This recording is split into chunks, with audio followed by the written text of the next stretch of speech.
سلام بعد از او چند کلام میگن زمان است طلا اما میگم براتون این یادت باشه همیشه زمان با هیچ مقایسه نمیشه پس به زمان ارزش بدی غافل نباش در زندگی تو که از سنت خورد میگی از سنم خورد پس آن متوجه میشی که زمان فرصت با خود برد میبره فرصت با خود او اونجا پس من میشی تو سرعت میکنم کمتر تا گپ ما بو فامی بهتر متوجه شده باشی شاید تو کمی جور بدی خود باید تو خوش هستی به صفت لنده هر کس بیشتر نمیشه گندتر دونت بتوی سیگریتی بهوده در میشه زندگی ما به تو نمیکنم ایهانت اما تو به خود میکنه خیانت چشم باز کو یک دفعه بیبی دنیا را دیگه در کجا رسیده با سایکو خود ما را دورو پیشی ببین بچهای است از زیر سن با جایی که بچهای خوب باشن به گفته خودشان بدماشن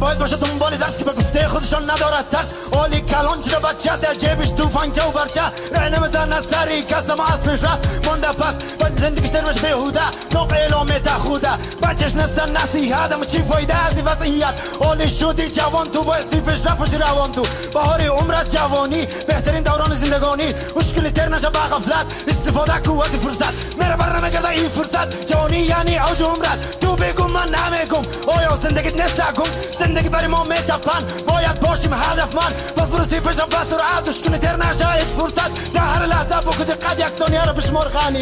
غنیمت یا گذر زمان